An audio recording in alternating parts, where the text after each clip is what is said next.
आप जिस जगह पे खड़े हैं, आप जिस जगह पर आए हुए हैं, इसको झारखंड स्टेट ओपन यूनिवर्सिटी कहते हैं। उसी के माध्यम से आप सभी को झारखंड के रहने के नाते आपको झारखंडीय भाषा में ये झारखंड ओपन यूनिवर्सिटी जोहार करती है। मैं आपको उसके बारे में कुछ बताने का प्रयास करूंगा। झारखंड स्टेट ओपन यूनिवर्सिटी आपके गांव तक पहुंचती है, जो शायद ही किसी विश्वविद्यालय का कोई सेंटर आप तक पहुंचता है। आपको झारखंड स्टेट ओपन यूनिवर्सिटी आपको घर बैठ करके आपके स्थिति के आपको निखारने का कोशिश करती है। आप सभी उसके अंग हैं, मैं भी एक अंग हूं, और जिस तरह से इसको आगे बढ़ाने का कोशिश हम कर रहे हैं, शायद आप लोग को भी करना चाहिए, क्योंकि पढ़ने का अधिकार सबको है, और ये अधिकार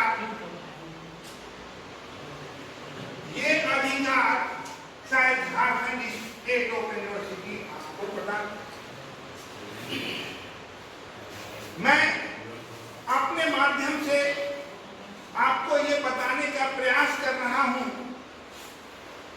कि झारखंड स्टेट ओपन यूनिवर्सिटी में आपको कॉलेज जाने की जरूरत नहीं है। आपको ऑनलाइन सब चीज उपलब्ध करा देती है जो आपको मिलना चाहिए। मेरा कहना सिर्फ ये है कि इस यूनिवर्सिटी की स्थिति को ध्यान में रखते हुए आप सभी इसको ऊपर उठाने का प्रयास कीजिए। भले आपको इससे बहुत ज्यादा फायदा न हो, लेकिन आने वाली पीढ़ी के लिए आप एक अच्छा पेड़ लगा के जाएंगे। ये तभी संभव है जब आप प्रयास कीजिए। अब आ जाते हैं हम अपने सब्जेक्ट पर। शायद ही कोई ऐसा सब्जेक्ट होगा जिसको पढ़ने से केवल फायदा ही है, नुकसान नहीं। क्या क्या फायदा है? मान लीजिए कि आप अमीर नहीं बनना चाहते हैं और 10 एकड़ या 5 एकड़ आपको जमीन है, उतनी की जानकारी अमानत पढ़ने के बाद आपको अच्छी तरीके से हो सकती है। एक डॉक्टर है जो जिंदगी भर कमाता है, लेकिन जब रिटायर करता है तो घर ही जाता है और खेती में ध्यान देता है। उस समय उसको पता ही नहीं रहता है कि मेरा कितना खेत है और कितना होना चाहिए। उसी तरह से एक इंजीनियर है, चाहे जो भी, अंततः वो रिटायर करके अपने घर ही जाता है। ये अमानत सब्जेक्ट आपको वे सारी चीजें बताने का प्रयास है। पुराने जमाने में 2 तरह की पढ़ाई हुआ करती थी। एक कॉलेज जिसको गुरुकुल कहा जाता था, और एक नहीं जाके भी पढ़ाई हो जाती। इसका उदाहरण हम देना चाहते हैं। शायद आप इस उदाहरण को समझ जाइएगा कि हमारी यूनिवर्सिटी कितनी आगे है। अर्जुन गुरुकुल में पढ़ा करते थे और धनुर्विद्या सिखा करते थे, लेकिन वहीं पर उनका एक विद्यार्थी था जिसका एडमिशन नहीं हुआ। उसका नाम आप शायद सबको कोई जानते हैं? एकलव्य।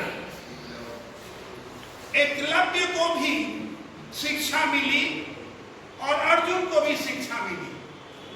अर्जुन विश्वविद्यालय जाता था, बड़े गुरुकुल जाता था, लेकिन वह ओपन यूनिवर्सिटी में पढ़ता।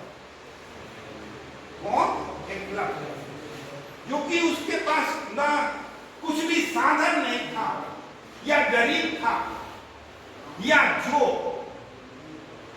लेकिन ओपन यूनिवर्सिटी अगर नहीं रहती तो शायद अर्जुन से वे आगे नहीं बढ़ सकते। मेरा कहना सिर्फ ये है कि अगर आपको एकलव्य बनना है तो आपको ओपन यूनिवर्सिटी में आना है। देखिए, गुरुकुल ही उस समय विश्वविद्यालय हुआ करता था। राम भी गए थे गुरुकुल और सब लोग जाता था, लेकिन वह एकलव्य ने जो ओपन यूनिवर्सिटी का नींव रखा, आज भी नालंदा ओपन यूनिवर्सिटी का नाम आता है। उसी तरह से झारखंड को ये मौका मिला है कि वह अपने गुरुकुल वाला, ओपन वाला शिक्षा आप तक पहुंचाने का मेरा अंदाज है या मेरा विश्वास है कि आप सभी इस चीज को समझ गए हैं कि ओपन यूनिवर्सिटी क्या है और क्या कर सकता है। ओपन यूनिवर्सिटी एकलव्य बना सकता है, जबकि विश्वविद्यालय अर्जुन बना सकता है। कौन अच्छा होगा ये आपके ऊपर हम छोड़ करके इस विश्वविद्यालय को आगे बढ़ाने का मेरी जो सोच है, आपकी भी सोच होनी चाहिए। इन्हीं शब्दों के साथ मैं आपसे इस विद्यालय को आगे बढ़ाने के लिए प्रयास करने का उम्मीद रखते हुए आपसे फिर अगली बार मिलेंगे। धन्यवाद।